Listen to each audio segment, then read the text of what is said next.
Halo dan selamat datang di kuliah konservasi tanah dan air online. Masih bersama Satria Gasa. Pada video ini kita akan belajar mengenai permodelan erosi. Ambil posisi nyaman dan simak baik-baik video ini.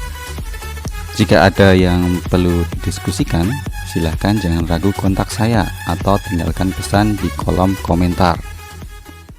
Oke, pada video ini kita akan belajar mengenai permodelan erosi. Nah, video ini merupakan pengantar saja, karena permodelan erosi itu termasuk cukup kompleks, sehingga tidak mungkin semuanya disampaikan dalam video ini. Yang terpenting adalah teman-teman tahu dasarnya bagaimana menggunakan permodelan erosi, kaitannya dalam konservasi tanah dan air. Manusia itu sudah sejak lama itu melakukan pemanfaatan terhadap lahan. Nah, pemanfaatan lahan yang dilakukan oleh manusia ini itu menyebabkan erosi dipercepat. Nah, untuk itu kita perlu melakukan pengukuran erosi yang tujuannya adalah yang pertama, mengetahui besar dampak aktivitas manusia terhadap lahan, dan yang kedua adalah mengetahui perilaku lahan terhadap faktor erosi. Nah, setelah dilakukan pengukuran yang banyak sekali oleh berbagai peneliti pada berbagai kondisi, ternyata hasil pengukuran tersebut menghasilkan sebuah pola antara laju erosinya dengan parameter yang diukur. Misalnya pada grafik pertama ini ada hujan dalam kaitannya dengan laju erosinya. Hubungannya cenderung positif. Kemudian yang kedua ada hubungan antara lereng dengan erosinya yang juga memiliki tren yang positif. Nah, dari pola-pola yang muncul tersebut kemudian bisa dijadikan sebagai dasar untuk pembuatan model erosi. Nah, model erosi ini perlu karena kita tidak mungkin melakukan pengukuran pada setiap tempat di permukaan bumi. Kenapa tidak mungkin? Pertama, itu akan memakan biaya yang sangat tinggi sekali. Kedua, waktunya akan sangat lama. Jadi kita bisa menggunakan permodelan erosi yang didasarkan atas hasil pengukuran erosi dengan parameter yang relatif mirip dengan daerah yang akan dimodelkan. Nah, nanti tujuan akhirnya adalah untuk penentuan pengendalian erosinya akan seperti apa. Pengukuran erosi yang dilakukan itu pada kondisi dan faktor erosi tertentu dan memiliki data series yang panjang. Dari situ muncul pola dan keteraturan seperti yang ada pada grafik di depan tadi. Kemudian bisa dilakukan untuk menyusun model erosi. Nah, itu nanti bisa dilakukan untuk penaksiran erosi pada wilayah lainnya yang belum pernah dilakukan pengukuran erosi. Nah, aktivitas ini mulai dari mengukur erosi sampai membuat model erosi itu sudah dimulai sejak lama sekali, yaitu tahun 1940 oleh Zing. Jadi Zing ini membuat model erosi dengan hanya parameternya panjang lereng dan juga kemiringan lereng. Kemudian hasil kerja Zing pada tahun 1940 dilanjutkan oleh Smith pada tahun berikutnya dengan menambah parameter baru, yaitu tutupan dan aspek KTA. Dan itu masih terus berlanjut hingga saat ini. Jadi masih ada penambahan parameter, kemudian ada modifikasi parameter, modifikasi rumus, dan seterusnya. Ini model erosi itu merupakan abstraksi atau simplifikasi dari realitas yang mendeskripsikan proses dari erosi dan faktor yang mengontrolnya. Model erosi ini memiliki hasil akhir yang sesuai dengan tujuan pembuatan model. Nah, ada beberapa keyword yang harus kita soroti di sini. Yang pertama adalah abstraksi atau simplifikasi. Jadi, model erosi itu fokus pada faktor tertentu dan mengabaikan faktor lainnya. Kenapa? Karena kita ingin model yang simple. Dan keyword kedua adalah hasil akhirnya sesuai dengan tujuan pembuatan. Jadi hasil yang dituju spesifik. Jadi inti dari model erosi adalah bagaimana dunia nyata itu bisa disimplifikasi. Ada faktor-faktor yang mengganggu itu disingkirkan dan harus bisa menuju pada hasil yang spesifik. Untuk lebih mudah memahaminya, saya akan membuat sebuah ilustrasi yang simple terkait dengan model. Memang ini tidak terkait dengan erosi, tetapi terkait dengan modelnya. Ini adalah teman-teman ketika di rumah, makmur ya. Dan ini ketika teman-teman ngekos. Nah, orang tua teman-teman sedih melihatnya. Kok anakku ketika di kos tambah kurus ya? Orang tua teman-teman itu berpikir bahwa berat badan itu adalah faktor dari uang saku. Jadi jika diberikan uang saku yang lebih, maka berat badannya akan meningkat. Dengan asumsi uang saku yang dikirimkan itu dibelikan makan. Sehingga semakin banyak uang saku yang diberikan, maka berat badan teman-teman akan meningkat. Nah, tetapi ternyata sebenarnya ada faktor lain yang memengaruhi berat badan teman-teman. Tidak hanya uang saku, tapi juga gaya hidup, tingkat stres, dan juga faktor-faktor lainnya yang memengaruhi berat badan teman-teman. Nah, tapi kalau semua faktor ini dipertimbangkan, maka orang tua teman-teman agak susah untuk memodelkannya. Maka ini kita abaikan. Jadi, model yang dibuat oleh orang tua teman-teman adalah hanya yang disebutkan di awal tadi. Hanya uang saku saja yang memengaruhi berat badan. Nah, kemudian orang tua teman-teman mencoba membuat eksperimen. Jika cuma dikasih 1 juta per bulan, maka berat badannya ternyata cuma 50. Kemudian ditingkatkan 1,5 juta, naik jadi 53, dan seterusnya. Ini dengan asumsi tidak ada faktor lain yang mempengaruhi ya. Nah, kemudian bisa diplotkan dalam bentuk grafik hubungan antara uang saku dan berat badan. Jika uang sakunya bertambah, maka berat badannya juga akan naik. Dan dia dapatkan persamaan kurvanya adalah Y sama dengan 6,3X ditambah 4,7. Berarti setiap penambahan 1 unit X maka akan meningkatkan sebesar 6,3 kg. Nah, ini adalah contoh dari membuat model. Jadinya supaya orang tua teman-teman bisa tahu, misalnya, anak saya idealnya bobotnya 60-an. Nah, berarti berapa uang saku yang harus diberikan? Kira-kira gambaran seperti itu. Meskipun ini banyak sekali faktor yang mempengaruhi, tapi faktor-faktor yang lainnya tadi kita abaikan sehingga kita bisa fokus pada tujuan utamanya. Nah, berikutnya dengan ide yang sama dengan ilustrasi yang diberikan tadi, kita akan membawanya kepada kasus erosi. Di era awal permodelan erosi, Zink hanya mempertimbangkan panjang dan kemiringan lereng untuk menghitung besarnya erosi. Nah, untuk melihat hubungan antara panjang lereng dengan besarnya erosi itu bisa disajikan dalam grafik ini. Jadi semakin panjang lerengnya maka besar erosinya juga makin besar. Seiring dengan perkembangan zaman, teknologi yang makin canggih, kemudian Smith menambahkan parameter sehingga persamaannya jadi sedikit lebih kompleks dibandingkan persamaan yang dibuat oleh Zink, yaitu besarnya erosi dipengaruhi oleh panjang lereng dan kemiringan, serta ada aspek manajemen lahan dan juga teknik konservasi tanah dan airnya. Pada tahun 78, Wismer dan Smith kembali merevisi model tersebut menjadi A sama dengan RKLSCP atau yang kita kenal dengan USLA, Universal Soil Loss Equation, yang di sini ditambahkan dengan 2 parameter lagi. Yang pertama adalah erosivitas hujan dan yang kedua adalah erodibilitas tanah. Jadi makin lama kecenderungannya model itu jadi lebih kompleks. Tapi ini berkebalikan dengan prinsip model itu sendiri yang mencoba untuk membuat sesimpel mungkin sehingga bisa menjelaskan fenomena yang terjadi pada dunia nyata secara lebih simpel. Nah, yang jadi pertanyaan adalah apakah semakin banyak faktor yang dimasukkan, pengukuran erosinya akan lebih baik?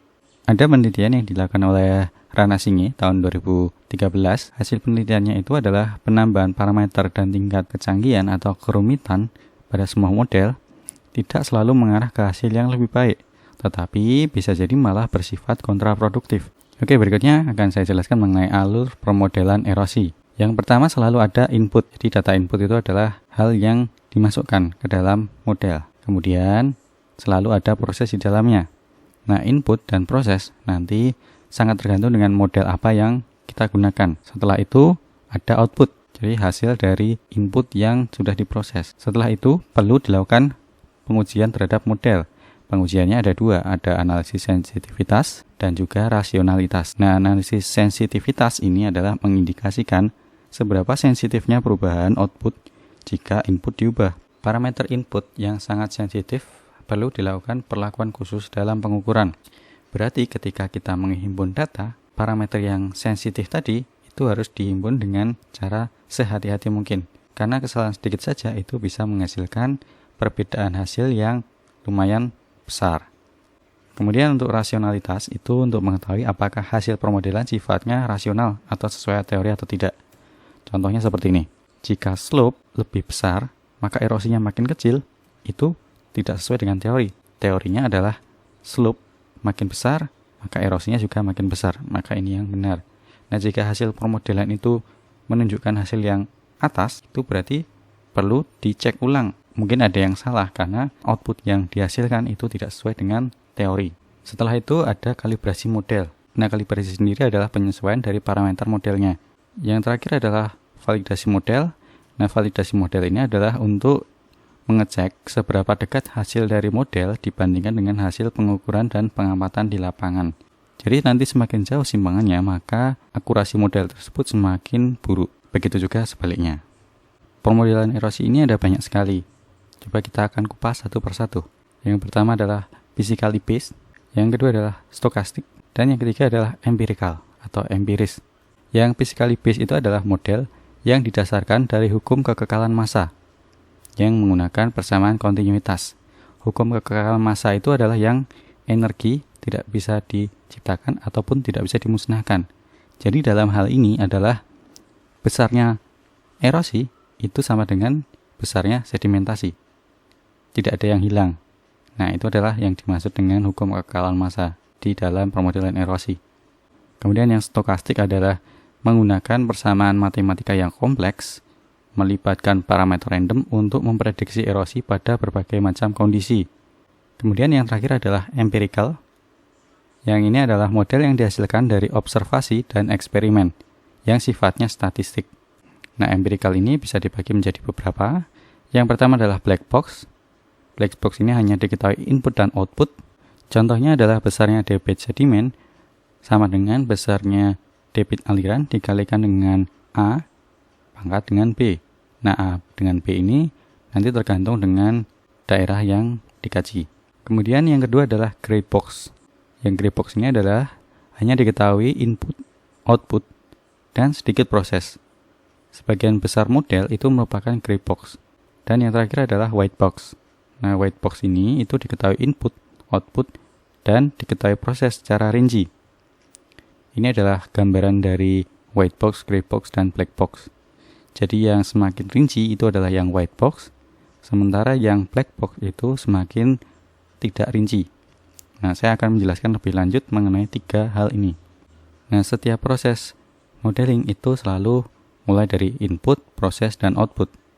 Ini adalah black box. Jadi misalnya ada input hujan, tahu-tahu keluar outputnya adalah tanah yang hilang. Kita tidak tahu proses di dalamnya itu ada apa. Apakah lerengnya terjal? Apakah tanahnya erodibilitasnya tinggi? Kita tidak tahu. Yang penting kita tahu ada hujan segini, tanahnya hilang berapa. Itu adalah black box. Yang kedua adalah gray box. Contohnya adalah USLA. Nah, di sini itu jauh lebih rinci dibandingkan yang black box. Jadi kita punya parameter input, hujan, tanah, lereng, dan juga penutup lahan. Nah, prosesnya kita tahu. Hujan nanti diolah menjadi faktor erosivitas, tanah menjadi faktor erodibilitas, dan seterusnya. Kemudian kita nanti bisa hitung RKLSCP hingga akhirnya mendapatkan tanah yang hilang. Nah, di sini sudah tidak lagi hitam, tapi abu-abu. Kenapa abu-abu? Kita hanya tahu ada hal yang kita pertimbangkan, tapi kita tidak tahu betul prosesnya seperti apa. Nah, yang diketahui sampai prosesnya mendetil itu adalah yang white box. Contohnya adalah Eurosum. Inputnya sama dan outputnya juga sama. Cuma yang membedakan adalah prosesnya. Di sini sangat dipertimbangkan sekali proses-proses yang terjadi. Misalnya ada proses intersepsi, true fall, dan seterusnya. Dengan ini, teman-teman bisa membayangkan model mana yang paling rumit. Nah, selanjutnya kita akan membahas mengenai macam-macam model erosi. Yang pertama adalah yang physically based. Yang kedua adalah empirical. Nah, yang stokastik tidak kita gunakan dulu karena itu relatif kompleks. Oke, yang pertama adalah physically based, itu ada Eurosum. Kemudian berikutnya ada GUES dan ada WEPP. Apakah hanya 3 ini? Tidak, sebenarnya masih ada banyak sekali. Nah, yang Eurosum ini mempertimbangkan laju detachment percik, laju detachment aliran. Nanti hasilnya adalah itu. Meskipun sepertinya hanya mempertimbangkan 2 hal ini, tapi nanti di dalamnya akan banyak sekali faktor yang terlibat. Nah, faktornya sengaja tidak saya tulis di sini secara rinci supaya tidak terlalu rumit diagramnya. Kemudian GUES. GUES mempertimbangkan konsentrasi sedimen pada aliran, laju detachment percik, laju detachment aliran, dan juga laju deposisi. Rumusnya adalah sebagai berikut. Kemudian untuk WEPP, yang dipertimbangkan adalah panjang lereng, laju penghantaran partikel, dan laju detachment percik. Rumusnya adalah sebagai berikut. Masing-masing dari physically based ini, itu sepertinya relatif sedikit parameter yang digunakan, tetapi nanti itu akan beranak pinak. Misalnya WEPP, laju pengantaran partikel. Itu nanti akan ada hal-hal yang dipertimbangkan lagi di dalamnya. Nah, jika nanti teman-teman ingin mendalami masing-masing dari model ini, itu bisa baca lagi di literatur yang nanti akan saya sampaikan di belakang. Kemudian empirical ada USLA dan juga turunannya ada Rusle, ada Musle, dan ada lagi SLEMSA. USLA mempertimbangkan hujan, erodibilitas tanah, lereng, manajemen lahan, dan KTA. Dan rumusnya adalah seperti yang teman-teman sudah pahami. A sama dengan RKLSCP. Rata jumlah tanah yang hilang dari plot standar, lereng, dan juga manajemen lahan. Dengan rumus sebagai berikut. Jadi ini adalah macam-macam model yang bisa digunakan untuk menduga erosi. Parameter yang digunakan sebenarnya mirip-mirip, mulai dari hujan, lereng, kemudian manajemen lahan dan aspek KTA, kemudian ada yang mempertimbangkan laju detachment, ada yang mempertimbangkan sediment delivery ratio, dan seterusnya. Sebenarnya antar model itu menggunakan parameter yang relatif mirip-mirip, tetapi pemrosesannya yang berbeda. Ada yang sangat rinci, ada yang lebih simpel. Nah, jika teman-teman nanti ingin mempelajari ini lebih dalam dan juga ingin melihat daftar dari model erosi yang ada, bisa silahkan lihat pada PPT. Itu nanti saya sampaikan di halaman belakang, khusus untuk mencantumkan daftar model erosi yang ada. Nah, nanti teman-teman bisa baca secara mandiri. Kesimpulan dari materi yang saya sampaikan pada video ini adalah permodelan erosi digunakan untuk memprediksi besaran erosi, mengingat adanya keterbatasan dalam pengukuran erosi. Karena kita tidak mungkin melakukan pengukuran erosi pada semua tempat dan juga durasi yang lama. Yang kedua adalah model merupakan penyederhanaan kondisi nyata dengan menekankan hasil akhir sesuai dengan tujuannya. Yang ketiga adalah alur model erosi dimulai dari input, proses, output, diikuti dengan testing, kalibrasi, dan juga validasi. Berikutnya model erosi bisa dibagi menjadi physically based, stochastic, dan juga empirical. Nah, empirical ini dibagi menjadi black box, gray box, dan juga white box. Setiap permodelan erosi menggunakan parameter yang berbeda, tetapi di antaranya terkadang memiliki kesamaan, misalnya hujan, lereng, erodibilitas, pengelolaan lahan, dan sebagainya. Nah, ini adalah buku referensi yang bisa teman-teman baca jika teman-teman tertarik untuk belajar mengenai permodelan erosi. Oke, mungkin sekian yang bisa saya bagikan dalam video ini. Terima kasih. Semoga materi ini bermanfaat dan sampai jumpa di kuliah kalian berikutnya.